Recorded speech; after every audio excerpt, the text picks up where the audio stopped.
दोस्तों दर्द तो मेरी जाने मन को भी हुआ होगा। अरे दर्द तो मेरी जाने मन को भी हुआ होगा जब छोटे से छेद में बम्बू गया होगा।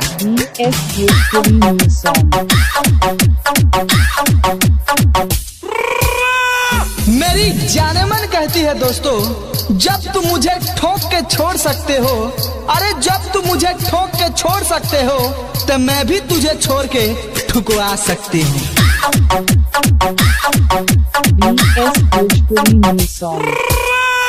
अरे ठोकने को कब किसे मिल जाए एतबार किसको है, और मिल जाए तो फिर इनकार किसको है।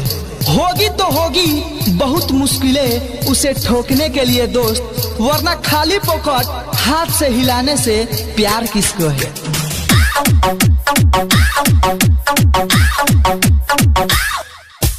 दोस्तों एक तो चांदनी रात थी और वो मेरे साथ थी, मैं उस पे चढ़ा हुआ था और वो मेरे नीचे थी।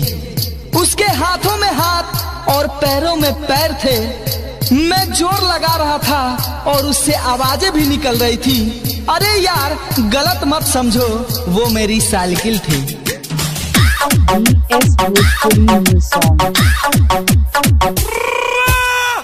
तन्हाई में भी हमें जीना आता है, ठोकाई करके हमको भी पसीना आता है।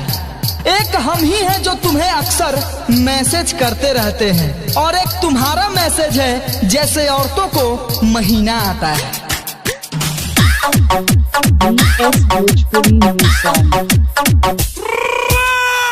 देख कर चांद सितारे बने, देख कर आसमान बादल बने, देख कर नदी किनारे बने, और देख कर आपको करनामे निरोध के कारखाने बने।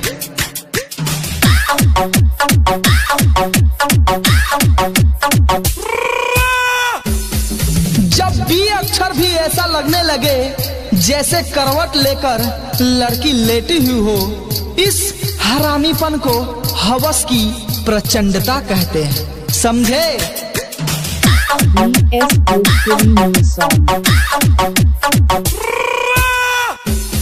दोस्तों ना वो मुझे जानती थी ना मैं उसे जानता था। अरे ना वो मुझे जानती थी नहीं मैं उसे जानता था, बस रेट की बात हुई और काम हो गया। प्रेजेंटेड बाय जोरदार म्यूजिक। दोस्तों हसरतों के दाग दिल पर न लगाइए।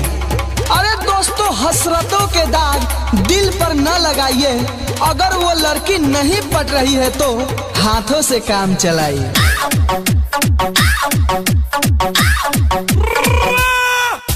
अर्ज किया है दोस्तों उसकी याद में पहले रोया कोने में फंस फंस के।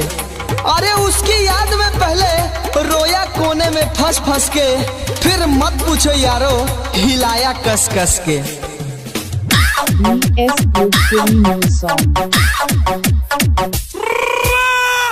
इक्स के नाम पे यहाँ ठोकवाती पारो और सीला है। अरे इक्स के नाम पे यहाँ ठोकवाती पारो और सीला है, और मैं ठोकू तो साला करेक्टर ढीला है।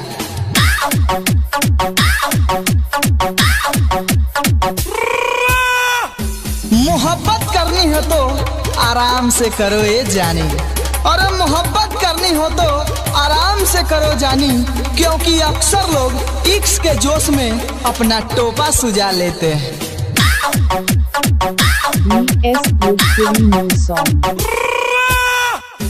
अरे दोस्तों जरा ध्यान से सुनना, देख सकते हैं बदलता हुआ सब कुछ हम। अरे देख सकते हैं बदलता हुआ सब कुछ हम, बस गर्लफ्रेंड की गोलों का साइज बदलता नहीं देख सकता।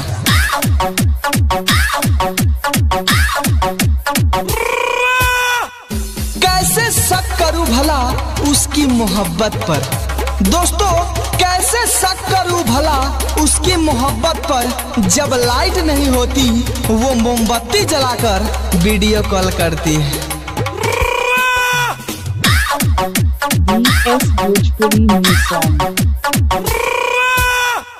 अरे जाने मन होकर खपा यूं बेदर्दी मेरे दिल से यूं ना खेलो। अरे होकर खपा यूं बेदर्दी मेरे दिल से यूं ना खेलो। पैसे दे दूंगा रिचार्ज करवा लेना, तुम बस मुंह में ले लो।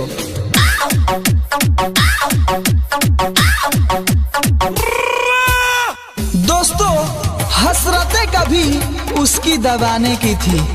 दोस्तों हसरतें मेरी कभी उसकी दबाने की थी, फिलहाल भावनाओं को दबा रहे हैं। Bhojpuri new song.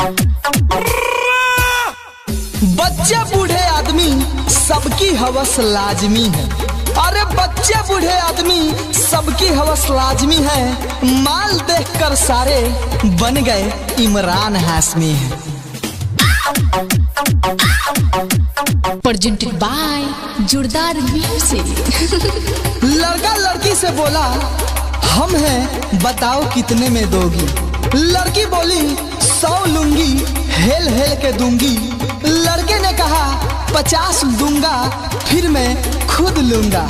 लड़की ने जवाब दिया 50 ही बचा ले हाथ से हिला ले। Bhojpuri new song. हम उस बेवफा से दिल लगा बैठे। जरा गौर फरमाइएगा दोस्तों, हम उस बेवफा से दिल लगा बैठे। खाली फोकट अपनी सुकून की माँ बहन करवा बैठे। वो तो चुपचाप सो गई किसी के बिस्तर पे जाके, हम साला अपनी नीचे के बालों में आग लगा बैठे।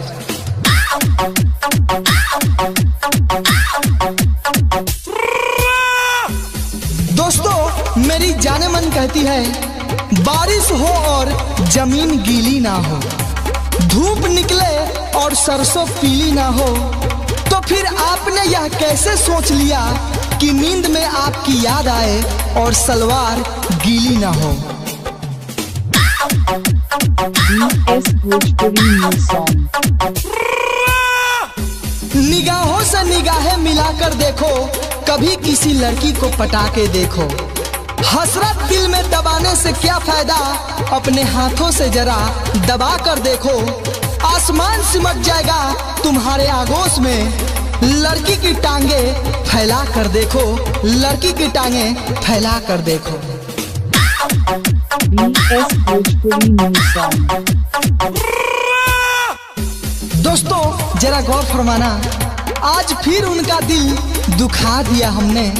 अरे आज फिर उनका दिल दुखा दिया हमने। आइसक्रीम का लालच देकर अंधेरे में चुसा दिया हमने।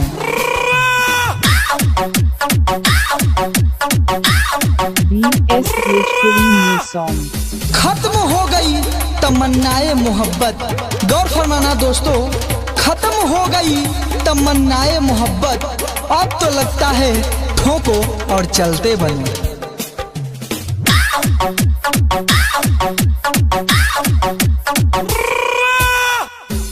तुम आरजू तो करो मोहब्बत की। अरे जाने मन तुम आरजू तो करो मोहब्बत की। हम इतने भी गरीब नहीं हैं कि कमरे का जुगाड़ भी न कर सके। Bhojpuri new song.